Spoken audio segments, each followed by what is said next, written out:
ژلہا شہر ترٲوِتھ چھِ ییٚتہِ دیوار ہر طرف در چنگہِ ظٲلم چھُس بہٕ گرفتار ہر طرف اتھ کیٛاہ چھُ شک بس کیٖن چھُس فِردوسہِ زٔمیٖنُک یعنی پٮ۪ٹھ مےٚ أچھ مٕژرایہِ مےٚ وٕچھ نار ہر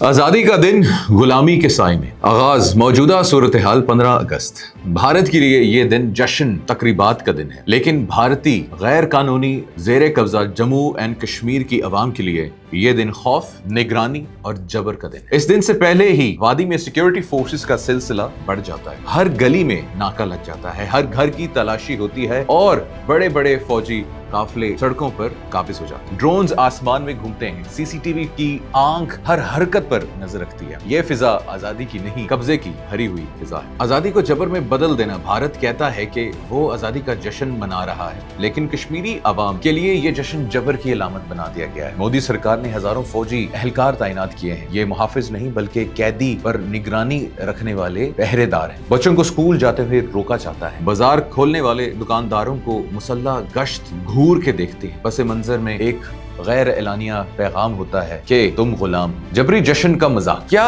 ایک ایسی قوم جسے اپنی آزادی ہی سے محروم رکھا گیا ہے اپنے قابض آزادی پر خوشی منا سکتی؟ یہ ایک ظالمانہ مذاق ہے، کشمیریوں کو مجبور کرنا کہ وہ اس ملک کا جھنڈا لہرائیں جس کی فوج ان کی گلیوں پر قابض ہے، جس کے قانون نے ان کی خود مختاری چھین لی اور جن کے چیک پوسٹ ان کی روزمرہ زندگی کو قید میں بدل دیتے ہیں۔ کشمیری عوام آزاد نہیں تو وہ ایک دہشت گرد ملک کی آزادی کیوں منائے؟ یہ سوال ہر گھر، ہر محفل، ہر بہادر لب پر ہے۔ ہر بڑے شہر میں ناکہ قائم ہے، ہر طرف کڑے پہرے، گلیوں اور محلوں میں سرچ آپریشنز ہیں اور شاہراہوں پر مسلح چیکنگ۔ یہ پروٹیکٹیو میجرز نہیں بلکہ طاقت کا مظاہرہ ہے۔ ہر اہلکار، ہر بندوق یہ یاد دہانی ہے کہ اختلاف کی قیمت سخت ہوگی۔ سرکاری اداروں اور اسکولوں میں آزادی کی تقریبات میں شرکت اب اختیار نہیں بلکہ حکم ہے۔ لوگوں کو مجبوراً قطاروں میں کھڑا کیا جاتا ہے، جھنڈا پکڑایا جاتا ہے اور قومی ترانہ گانے پر مجبور کیا جاتا ہے تاکہ دنیا کو دکھایا جا سکے کہ وہ بھارت کا حصہ ہے، چاہے حقیقت اس کے برعکس ہو۔ کشمیر کی تاریخ کرفیو،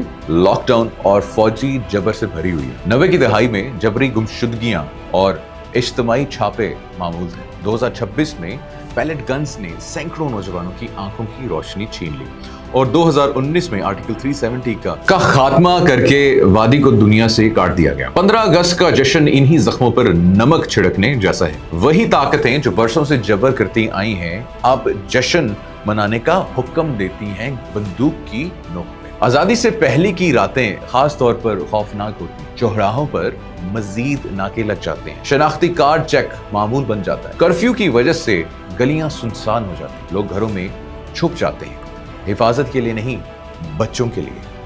ہر ڈرون، ہر رائفل یہ پیغام دیتی ہے ہم دیکھ رہے ہیں اور ہم قابض ہیں اور ہم تمہارا قتل کر دیں گے اگر تم نے جھنڈا نہیں اٹھایا۔ بھارت کہتا ہے یہ جشن اتحاد کا ہے، لیکن کشمیر میں یہ جشن اطاعت کا ہے۔ یہ ایک واضح وارننگ ہے، قبضے کے خلاف مزاحمت کی قیمت مزید قبضہ ہوگا۔ خاموشی لازم ہے اور ہٹا کے آزادی کا دن بھی غلامی کے سائے میں گزرے گا۔ جب بھارت دنیا کو اپنی آزادی کا جشن دکھاتا ہے تو حقیقت یہ ہے کہ کشمیری عوام اب زنجیروں میں جکڑے ہوئے ہیں، نگرانی میں ہیں اور خاموش کرا دیے گئے ہیں۔ ان سے کہا جاتا ہے کہ وہ ایک ایسی آزادی کا جشن منائیں جو صرف ان کے جبر کرنے والوں کی، لیکن کشمیری دلوں میں، گھروں کی خاموشیوں میں، کھیتوں کی ہواؤں میں اور دعاؤں کی سرگوشیوں میں اصل آزادی کا خواب زندہ ہے۔ وہ دن جب واقعی ان کے لیے بھی آزادی کا دن ہوگا۔ جب وہ دن آئے گا کشمیر میں 15 اگست ایک یاد دہانی رہے گی کہ آزادی ابھی باقی ہے۔ بہت بہت شکریہ۔